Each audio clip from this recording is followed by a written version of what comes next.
Today we are going to be talking about a dividend king that has been increasing their dividends for 59 consecutive years with an annual dividend growth rate that averages 6.23%. Also, if you stick with me through the end of today's video, we will discuss some financials of the company and really analyze their stock price to determine is it a fair price or a fair market value. With all that being said, let's dive into the content. What's up, friends? It's Kendall back here again for the 13th installment in our financial friendship. Thank you so much for coming back. I do appreciate your time. I know it's precious and I never want to waste it. Guys, I work very diligently to give you quick, concise, accurate information to bring you financial benefit. To show your appreciation, I ask for two simple things. Please hit that like button and hit that subscribe button. It does greatly help out this channel. I appreciate it so very much. Guys, today's random subscriber shout out goes to Dulcinea Baladeres. Dulcinea, I do appreciate it so much that you have subscribed to this channel. I thank you for your support and your kind words in previous videos. I also want to give a special congratulations to Dulcinea as today is her wedding day. Congratulations to you and your husband. I wish you all nothing but a lifetime of happiness. Guys, if you all want to be eligible to be the next random subscriber shout out, all you got to do is subscribe to the channel and leave a comment below and let me know that you have subscribed. I will respond to you personally as a thank you. And if you are lucky, you will be the next random subscriber shout out. Also, if you have any special occasions that are coming up, then by all means let me know, and that might make its way onto the random shout out as well. Now, what you've all come here for. Today, we are talking about a dividend king that has been increasing its dividend for 59 consecutive years. Not only that, they have an annual dividend growth rate of 6.23% during that time. They are a healthcare conglomerate that has been around since 1886. If you haven't figured out what this week's dividend stock of the week is, it is Johnson & Johnson, ticker symbol JNJ. Now guys, Johnson & Johnson is a healthcare conglomerate that specializes in production of consumer health goods, pharmaceuticals, and medical devices. Johnson & Johnson is a component of the Dow Jones Industrial Average. They are found within the S&P 500 and even the S&P 100. They also rank number 36 on the Fortune 500 list of largest U.S. companies by total revenue. The company is broken up into three main sections of industry, including consumer health, medical devices, and pharmaceuticals. Revenue breakdown for these three divisions is consumer health, 16% of Johnson & Johnson's total revenue, pharmaceuticals, 55%, and medical devices, 29%. If you want to know what that breakdown is monetarily, in the previous quarter of 2021, which was the first quarter, that equated to consumer health bringing in $3.543 billion, pharmaceuticals bringing in $12.199 billion, and medical devices bringing in $6.579 billion. That equates to a quarter one sales of $22.3 billion, which is up 7.9% from quarter one of 2020, operational growth of 5.5%, and adjusted operational growth of 6%.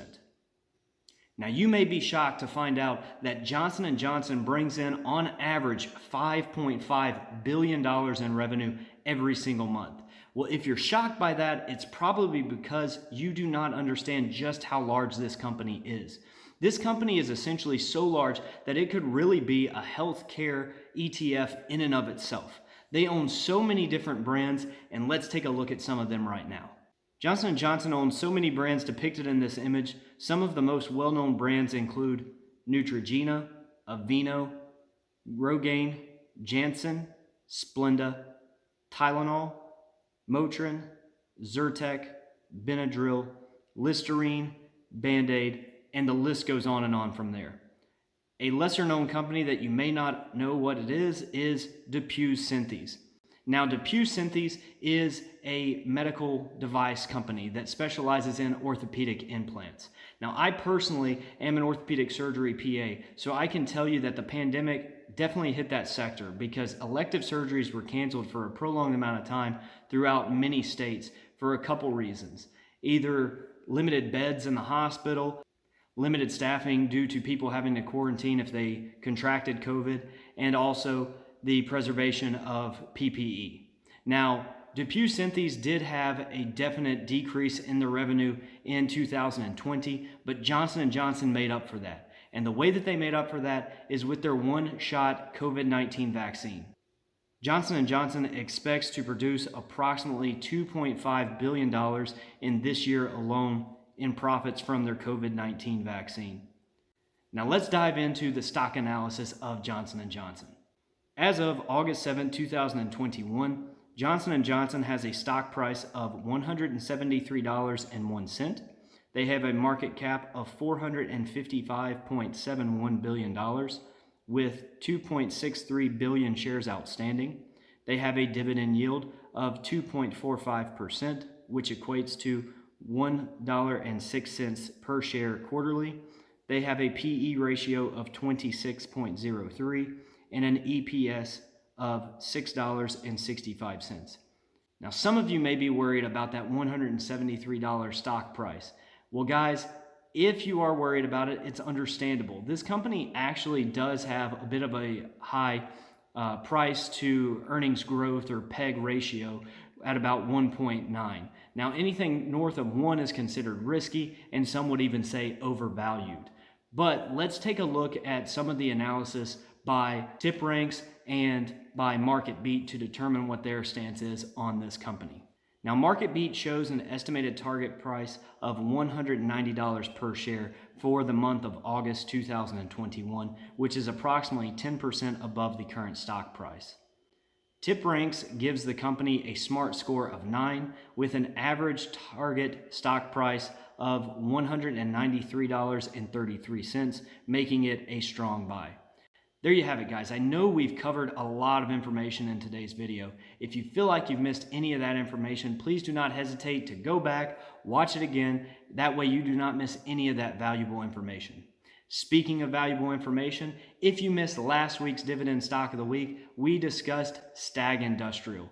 STAG Industrial is a real estate investment trust that has seen a substantial amount of growth during the pandemic, and they are primed for continued growth with the push in e-commerce. I will leave a link in the description below, and also there will be a link right over here if you want to click on that. Check out the video so you do not miss any of that information. The information that I do give you on these videos and throughout this channel is for entertainment purposes only. It is not financial advice because I am not a financial advisor. So you must do your own due diligence and internal investigation of these companies before you decide to put money into them. Also, with that being said, please do not forget the motto of this channel, which is educate yourself, invest wisely, and be prosperous. I wish nothing but prosperity on absolutely every one of you all. Check out the links in the description below because some of them could be very prosperous for you. Also, guys, thank you so much for the time that you always spend with me. It's precious, and I thank you and I appreciate it so very much. I also want to give a special thank you to all those in the financial friendship community as we have just surpassed 1,000 subscribers. It's mind-boggling, but I do appreciate it, and I thank you all so very much. Let's keep that momentum going, so please hit that subscribe button if you haven't already. And please know that until next time, I'll miss you. I love you. Peace.